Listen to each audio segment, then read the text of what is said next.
For anybody who wants to start investigating the past, it would be interesting to find what I call a corridor to history, right? It's an area of the past that piques your curiosity, and you take that particular area, be it a book, be it a museum object, be it a monument, you choose that as your entry point.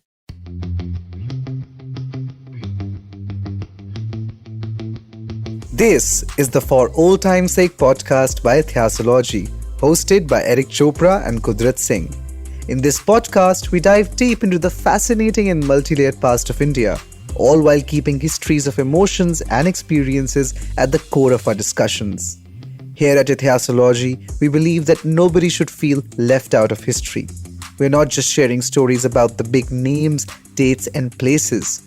We are also uncovering hidden gems from the footnotes of history. From overarching themes like society, polity, and economy to histories of art, gender, sexuality, fashion, horror, and more, we have got you covered. Welcome to this captivating historical journey. Hello, everybody. This is Eric Chopra. And this is Kudrat Singh. And welcome to another episode of the For Old Time's Sake podcast by Itihāsology.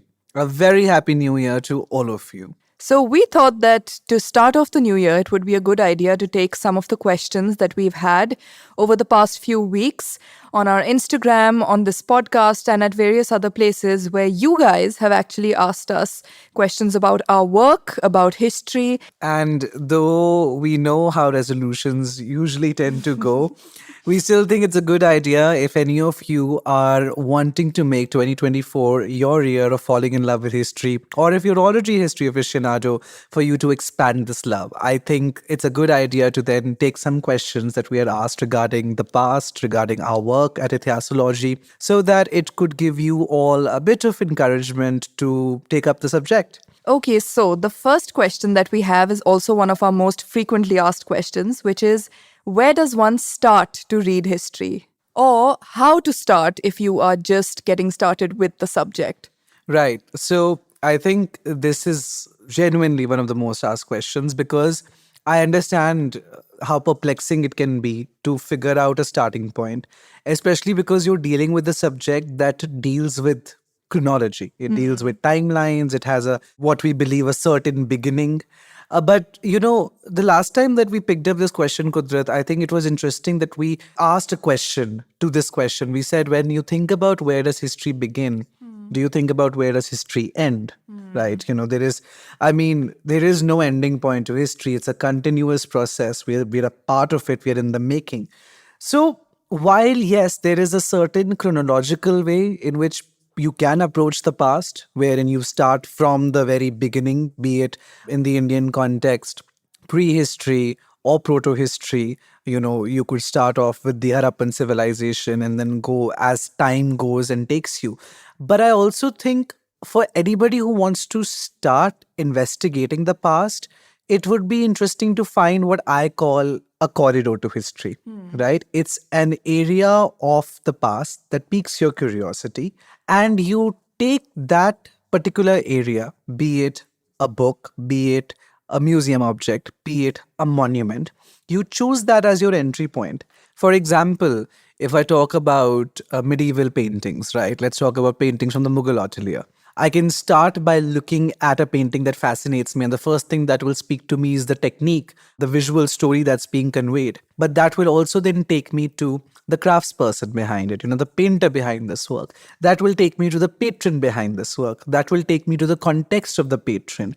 And that will slowly reveal to me the mores of the time, the society, polity, and economy that sort of accepted this painting.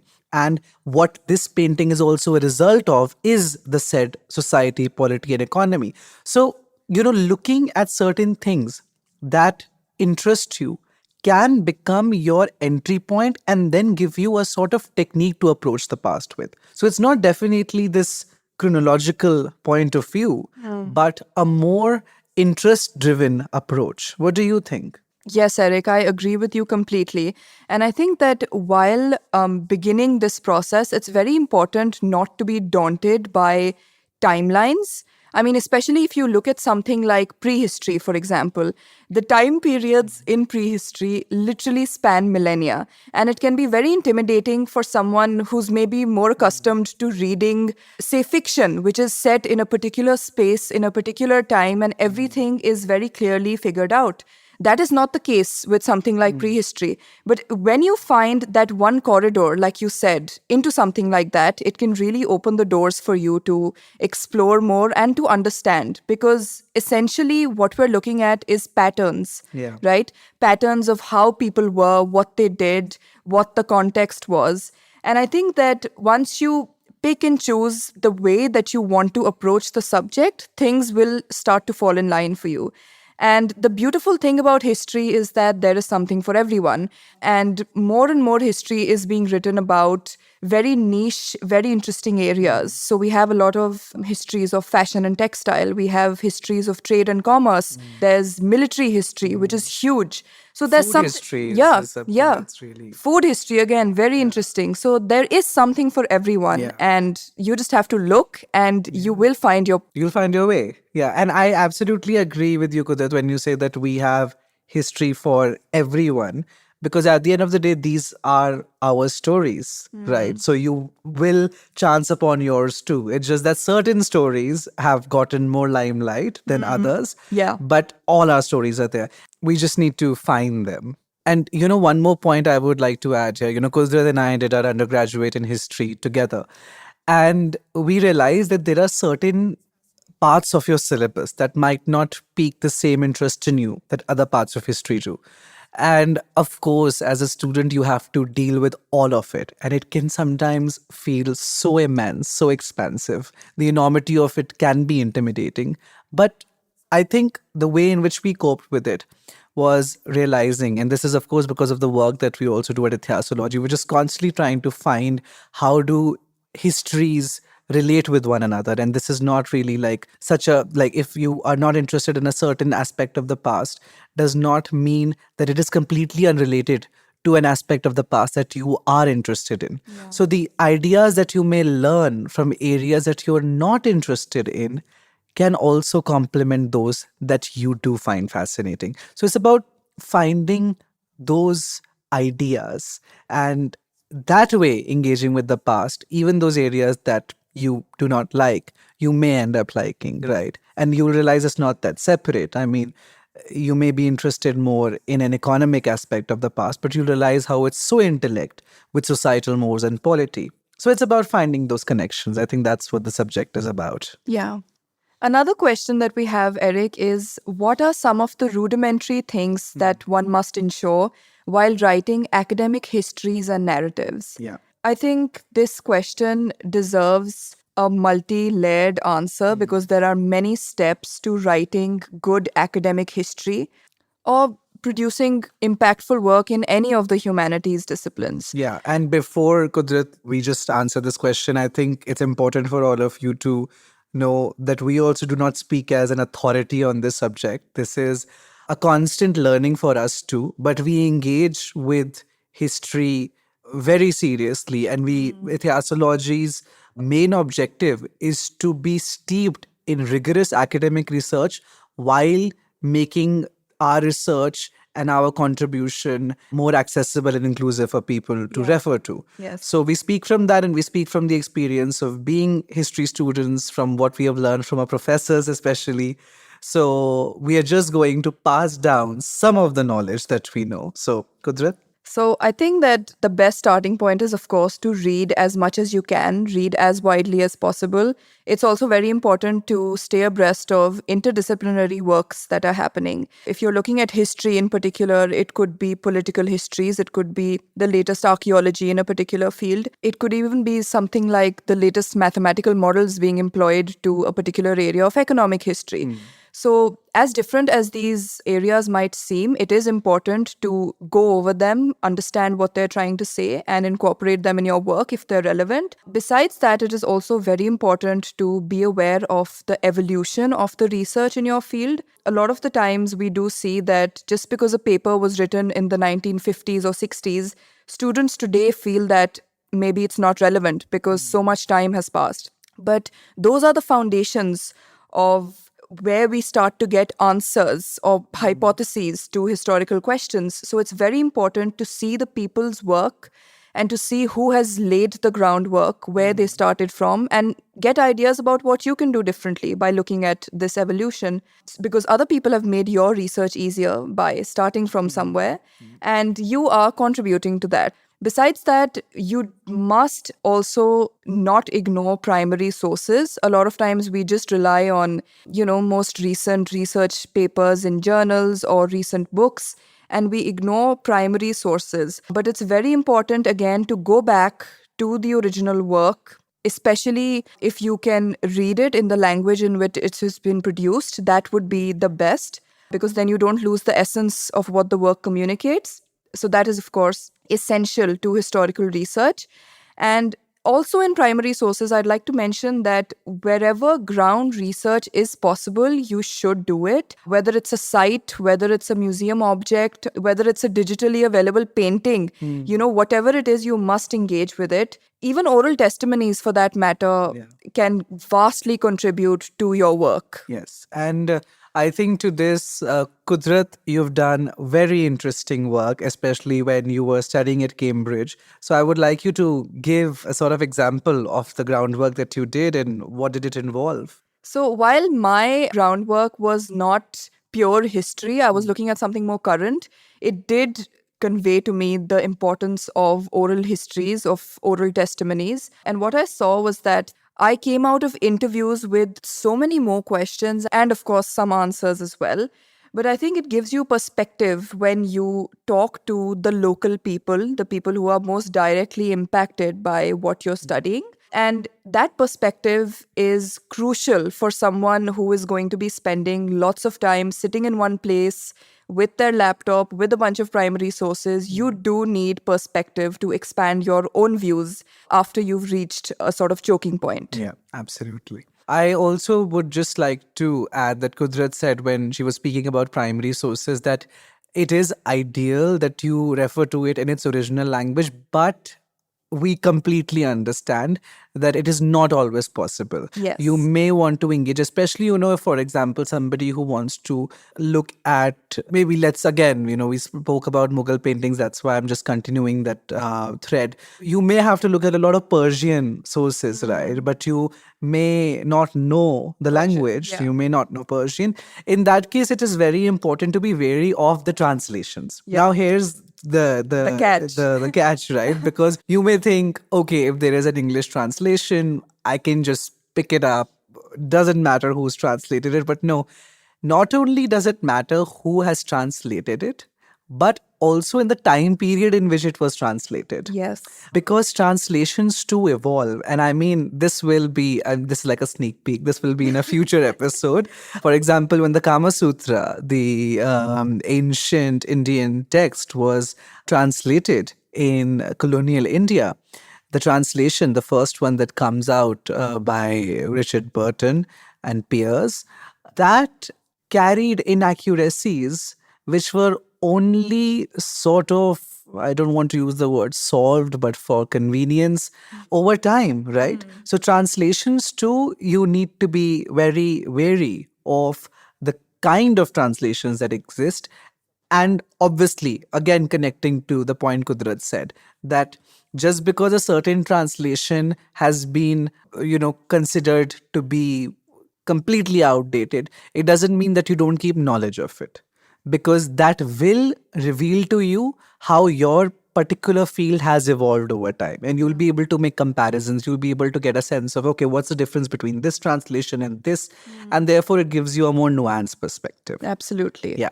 Yes, so many cautions must be taken while undertaking primary and secondary research. And once you actually start writing, that is where you compile all of these ideas. And the objective should be to make it as accessible as possible. Because if the work is not accessible, frankly, very few people will be able to connect to what you're trying to say. And as academics, as researchers, even as students, it is our responsibility to communicate our ideas as clearly as possible for anyone to make sense of them. So please do ensure that you don't fall into the trap of using jargon and very complicated language while trying to communicate your views. Keep it as clear, as structured as possible. And a good structure is far more important than employing fancy language. That is for sure. Yeah, crisp. Less is more and being crisp and concise. Yes, and that will also greatly help other people who do read your work later on. Like Eric said earlier about corridors into history, right? Think of your research as someone else's corridor into a particular part of history. And you would want them to be able to relate with your work. Yes, absolutely. I think it's also important to understand, and this is something, we do from the last 2 years, we've been doing the itihāsology journal, which is supposed to be a bridge between academics who have been in the field for very long and emerging academicians or students who are interested in the past. And it is a freely available digitalized journal that's on our website. The third edition is set to come out this year. And this is something that we go over in our meetings. This is something that even our reviewers have said to us, that when you are writing a paper, and I'm going to, of course, be specific right now, you're writing a paper on history, understand that you are a contributor to this vast field, right? You are not the final word. You have not revealed the ultimate truth. And yes, your work is fascinating. It is personal to you. It is a very sacred space. And you may develop a very strong relationship with it. But at the same time, when you write a work, be open to criticism, be open to interpretations of your work flowing in from other directions, because that does not take away from your work. It only adds to it. Scholarly engagement with one's work is actually what sort of determines its success, not how many people have read it and how many people have loved it. But when you engage with it, when people debate on it, that is when you'll realize that your work has that nuance and substance, right? So be open to constructive criticism, understand that your work can evolve, can adapt, and always know that with history, as we said, there is no end to the past. There are no full stops to history, as one of our professors would say. So remember that something in the past might be unlocked at any time. And I will go back to my area, Harappa. The moment if the script is indeed a script is decoded, all of our understanding can entirely change. It can alter, right? So be open to that possibility with history, that your work can change. And that is what makes it fascinating. Yeah, and like history writing has no end either. Absolutely. Next question is the history books that we go back to. Very interesting. Very interesting, Eric, but also a very difficult question. Absolutely. It's like being asked, what's your favorite movie? Yeah, so that's why I'm going to just let this be handled by you first. Oh, God.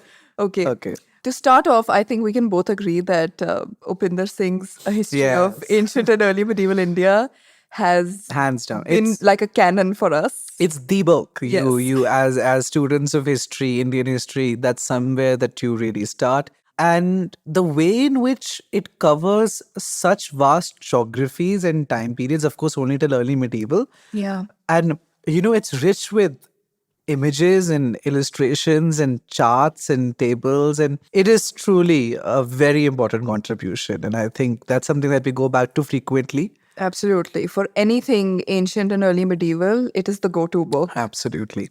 But what about some, personal sort of books that you go back to? One name that strikes me instantly is Faisal Devji's The Impossible Indian. He takes a very different view on Gandhi and, of course, anything new on Gandhi, because there's so much work that's already been done.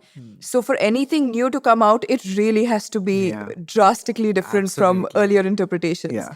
And his, I think, was a very, very interesting way of looking at him. Yeah. And you guys, as you listen to us, will realize that while Kudrat dwells personally in the modern, I am at the other end of the pole. I am as ancient as possible, ancient and medieval to be specific. So for me, There are multiple books, and if we start talking about even one of them, there can be an entire episode dedicated. So I think instead I can just mention some names and their works that have made an impact on me. One is definitely Nayanjot Lahiri. I mean, her work on Ashoka has really inspired me. She just makes Ashoka so accessible, so personable, and very exciting. I also think Shireen Ratnagar's Understanding Harappa had a major impact on me because for the longest time, now people know that I am completely and utterly obsessed with Harappa. I can't go a second without talking about it. But there was definitely a time in my life also when I found it to be dry, when I found it to be, well, what is it that's really going on here? And as one of our professors used to say, that Shireen Ratnagar's Understanding Harappa can really make you hear the Harappans. So I found that very fascinating. Anything by B.N. Goswami. I mean, course. my love for art history, I owe it to Professor Goswami. I think the way in which he made paintings literally so visually, I mean, of course, they're visually rich on their own, but his textual contributions, his analysis of the painters, his understanding of the patrons, his sense of grasping the time during which these artworks were born. I mean, I find all of it thoroughly spellbinding. And Lucy Peck's book on Delhi is something I go back to frequently. I mean, actually, anything on Delhi I keep on going back to. But Lucy Peck's work is tremendous. And I mean, the list can really go on, right? I can keep on going. So I know you would do a good job in ending this question. So tell me one more book, though. What's another book? One more for me would be Kama MacLean's A Revolutionary History of Interwar India. Much has been written about the revolutionary sort of subsect in the Indian independence movement. But the way that she has compiled, I mean, you should look at the variety of sources that she uses. Anything from letters to posters to she uses so many posters actually, so it's a really, really interesting read. And I think she makes a fascinating compendium of the most important branches of revolutionary activities during that time. Yeah. Amazing. Now, the last question that we'll take is rather personal. What keeps you going? So, what keeps us going?